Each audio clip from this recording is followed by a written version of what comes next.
Chairman CHEN, good morning. Thank you very much for hosting us in your headquarters. Oh, good morning and welcome your delegation. Well, I would like to set the stage before diving into the interview to talk about CTBC's bank and role in the Philippines, at the same time tie it to the Ramos administration's support of your investment. I know you started, based on our research, November 22, 1995 was when you acquired a majority portion of a local bank and became CTBC Bank Philippines. And from then on, 4 years later, you ended up listing on the Philippine Stock Exchange immediately after the financial crisis and resting full control in the year 2000. That seems to be a very good way of expressing your commitment and your leadership in the Philippines. It's interesting also to note that when you made that investment, it was during the Ramos administration. Could you tell us as to how that administration and the president's leadership helped your investment? Well, may I bring the time back a little bit? Of course. There, because that is important. Because when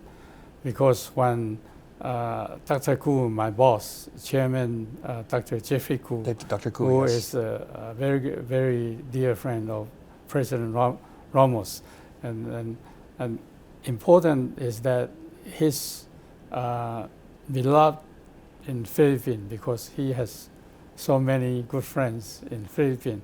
Actually, his investment in Philippines date back earlier than 1995. Yes. When he had a joint venture with PB and PB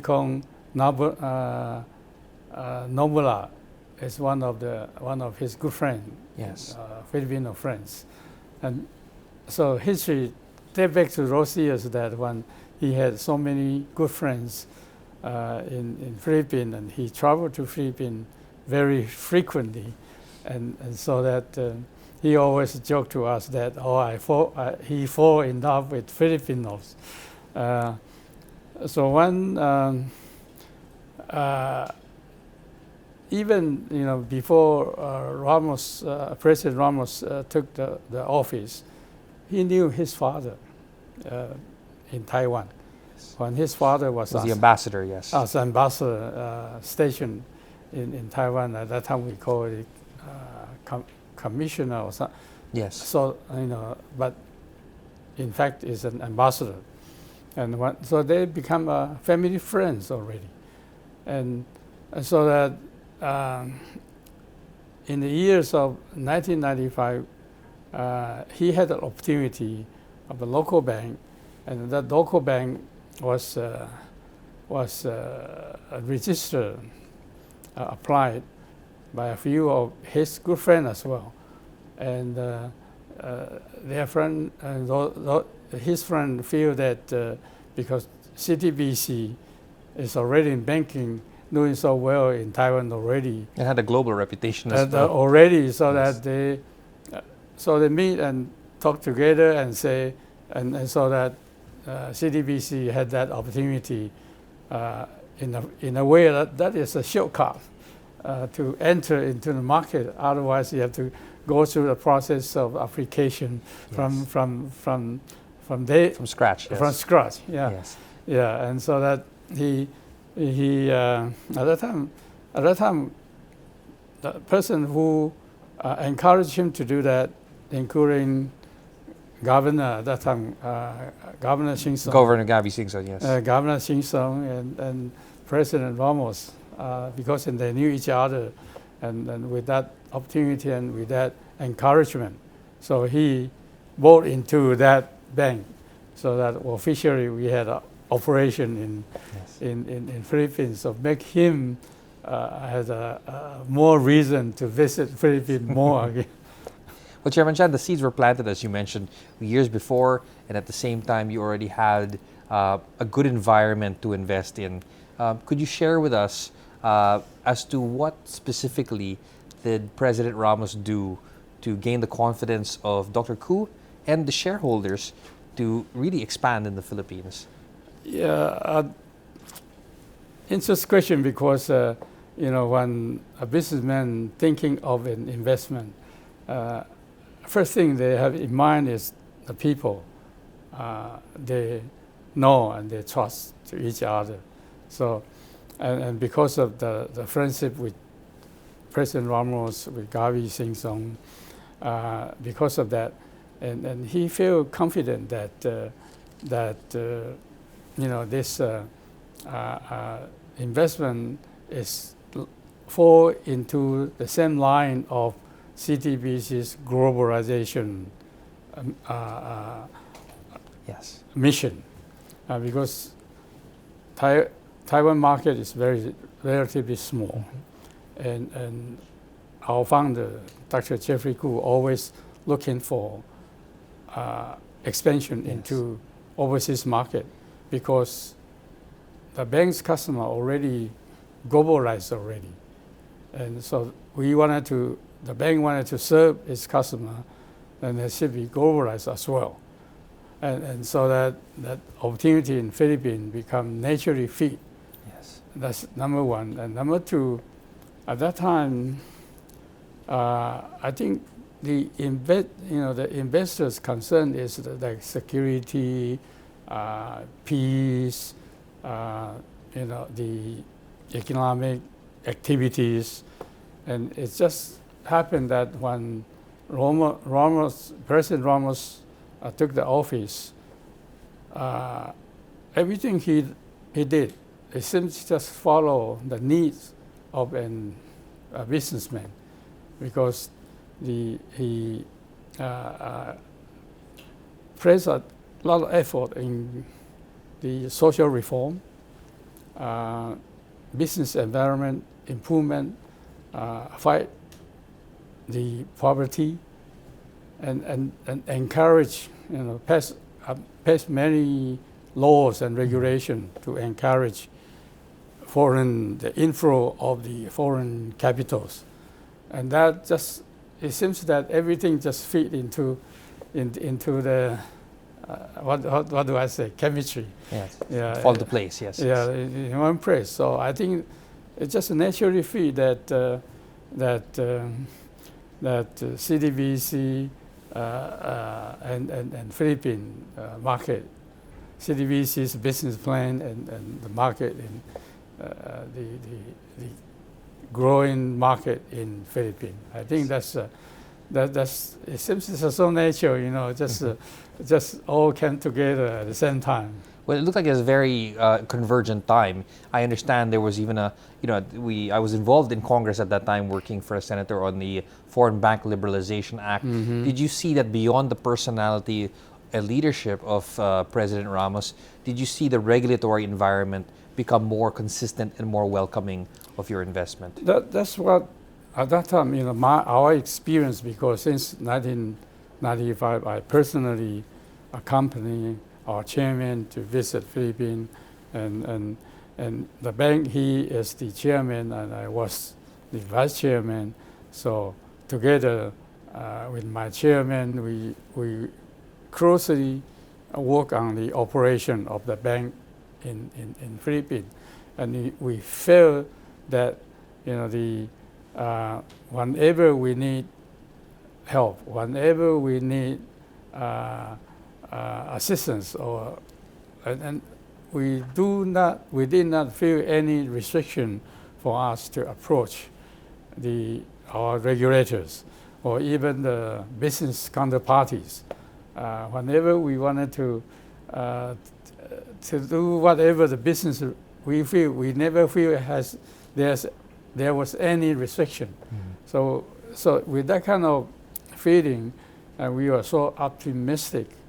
And speaking of this, even when we had at our inauguration of the bank, President Ramos and Governor Sing Song come to cut the ribbon for us, and today I brought the picture. That's wonderful. The picture that time we took together, and with signature thumbs up. That's a good gesture. that's a good memento Oh, to have. that was really very sweet memory of that time. Well, Chairman, I mean, I had the pleasure of actually hosting a lunch event that you had last May, and I know at that time your continuity of your respect to the government officials was there, because even you had an award given to outgoing BSP Governor Tatanco as well. So that's well noted in terms of the way you recognize leadership in the Philippines. One critical thing I looked at also is the timing of your investment as well. In 1999, fresh off from a regional financial crisis, your bank decided to list in the Philippine Stock Exchange, and this was towards the end of the Ramos administration already. I mean, let me ask, what gave you confidence to put more trust in the Philippine market, both on the banking market but also on the public exchange?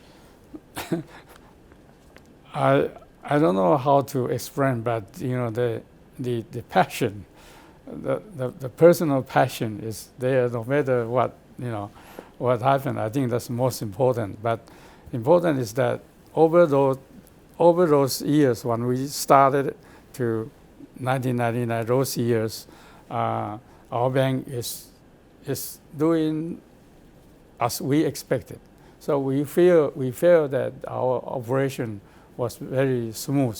We did not encounter any obstacle, so that we feel when regulator permit, we wanted to grow further, and at that time, of course, the local regulation also require a bank to be public listed. So I think that came together on the same purpose, so that we took that opportunity to list our bank in the stock exchange. But today when I look back at that, actually it was not too successful, because we are closely hold,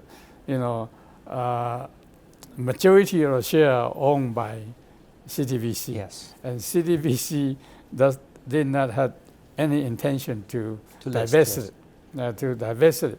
So it's only very minor shares float in the market. Yes.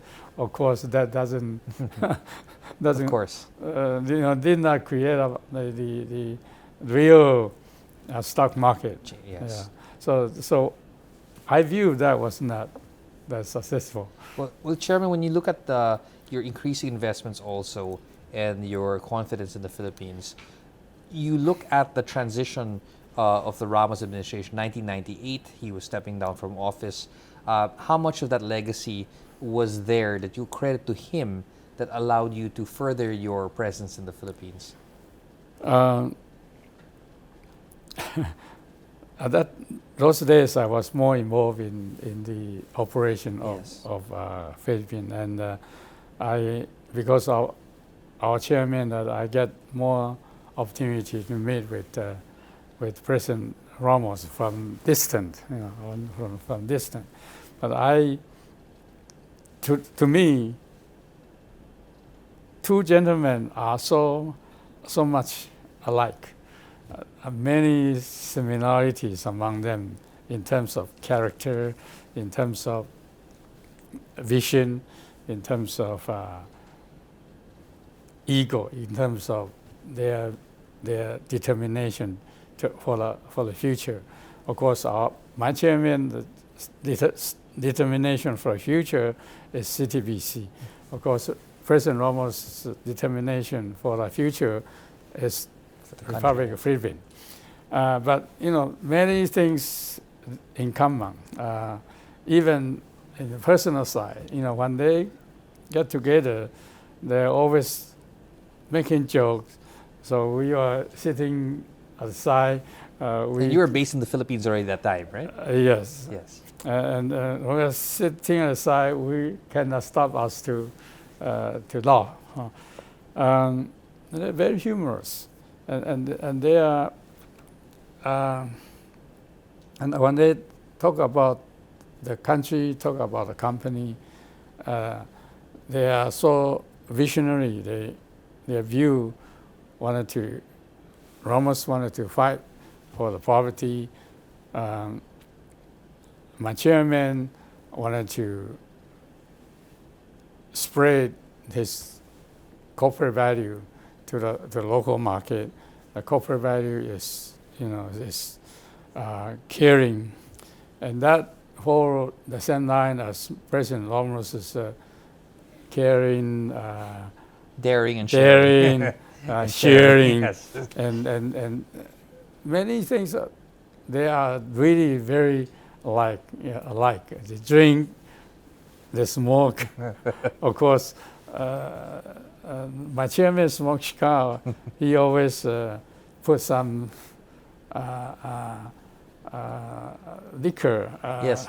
Yes, bourbon or liquor, yes. Or scotch. Liquor, not scotch. The brandy. Brandy. There you go. They put brandy on the cigar To add more flavor. and President Ramos has his own cigar, also FVR Yes, cigar. yes, I yes. had one as well. Well, Chairman Chen, it's fascinating when you look at the personal traits coming together, and at the same time, common love of those interests in reducing poverty and helping progress. When you look at the post-presidency experience for your bank, and you were there in the Philippines when the Philippine President Ramos stepped down. Mm-hmm. What was your impression of how the environment was evolving after he had stepped down? Was it more or less the same, or did it change that much for you?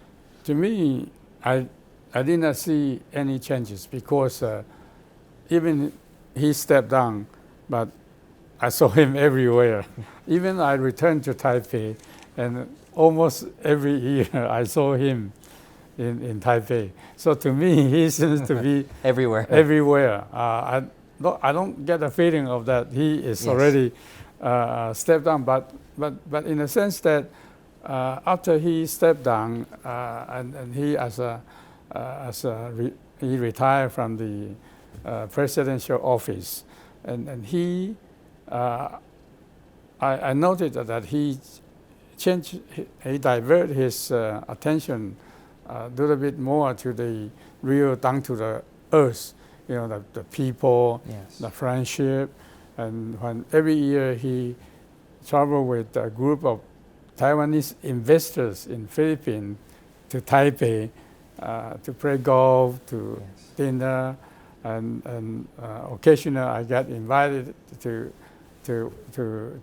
those dinner, and I still see him was so energetic, and still thinking of that relationship, thinking of the peace of the world, and also I saw him actively involved in the international affair. He was at The BOA Forum. BOA. Yes. BOA, yes. He was The chairman, yes. for 10 chairman years, of yes. BOA. So I think he is very energetic and very involved, and both President Ramos and my chairman, they are really love their country.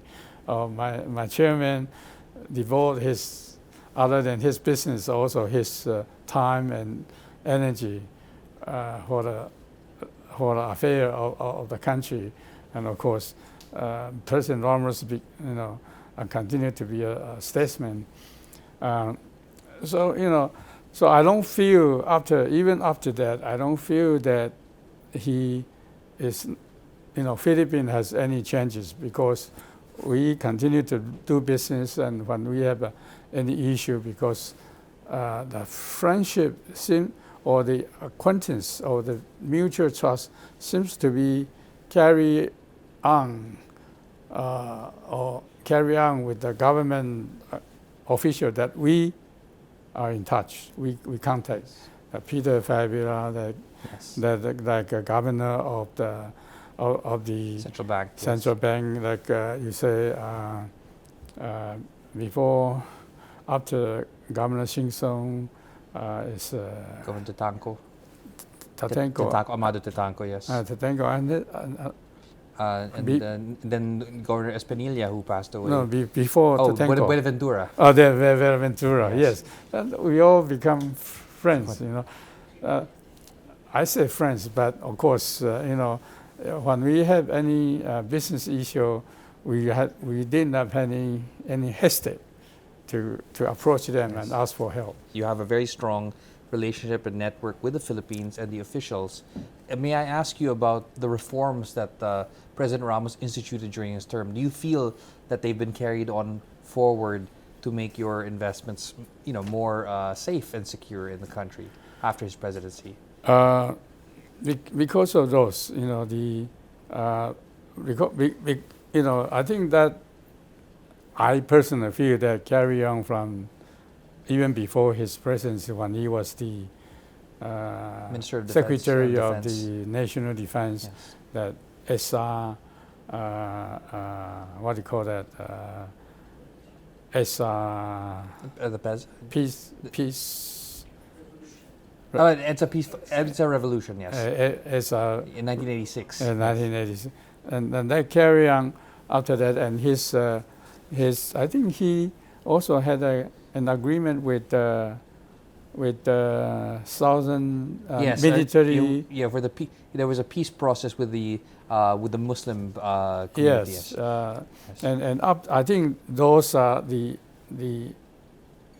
what do you call that, after effect. Those things President Ramos did has the what do you call that? What do you call that? Continuity. Effect? Continuity. Yes. The you know, the effect is still there, so that make we feel. Before at the night when we wanted to go out, we had to. I dare not to go out alone before, but after. So many precautions, yes. Yeah, and after we feel that, oh, you know, the peace on the street, and we feel that we don't feel any different. So I think because what President Ramos did has the continuity, the effect to the country, and succeeded by the succeeding government, and that I think these days, even my personal friends, they are still not only us, but my personal friends who are doing business in Philippines, they feel more secure than before, because before people talk about it, they're always concerned about the security, and nowadays become, you know, More stable. less and less. Yeah. You know, I don't hear that anymore these days. Actually, earlier days, even one of our staff here, staff's father, who did business in Philippines, was kidnapped, and of course, with the help of the government, that he was eventually, after 49 days capture, he was released. Rescued, yes. He was released, and so that kind of concern was there. But I think now this kind of concern has gradually, even after Ramos retire, this I think continues. So from the physical and investment security, you're seeing a lot of stability and continuity going forward. We are planning to, in line with the BSP's requirement, we are planning to increase our capital investment into our bank in Philippines. So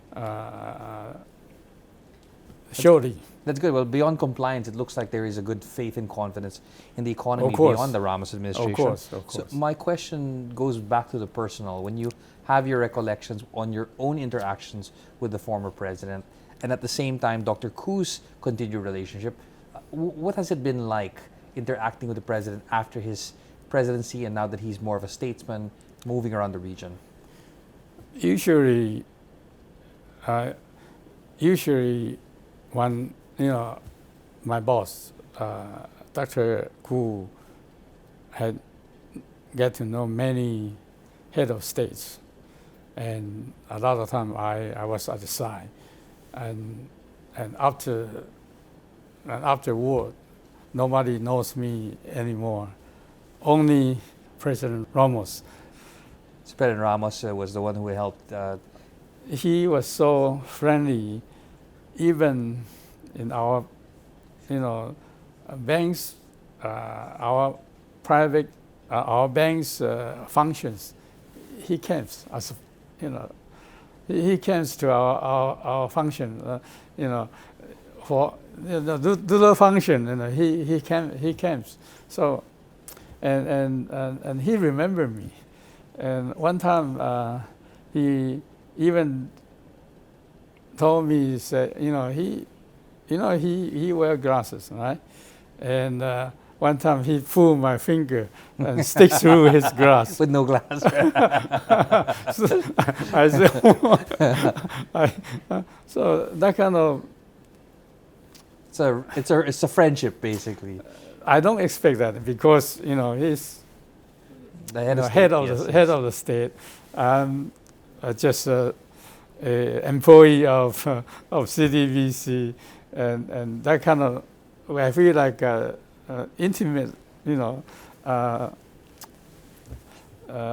interact. So that make me really touch and move, like a president, a head of state that treat his citizen like this, because my conclusion is that because in his mind, he always has people in his mind. I think that's most important and friendly. I don't see many head of state had that kind of people, that kind of sense of the people in the center of their mind.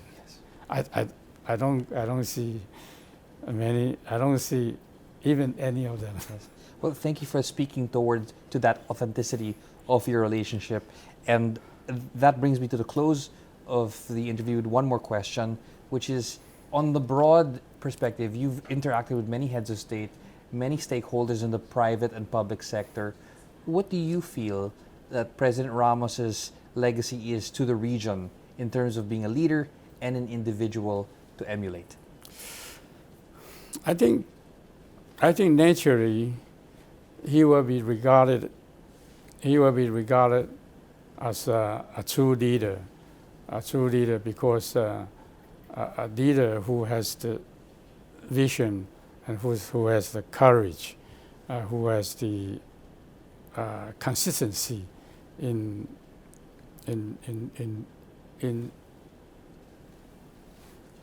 serving the people.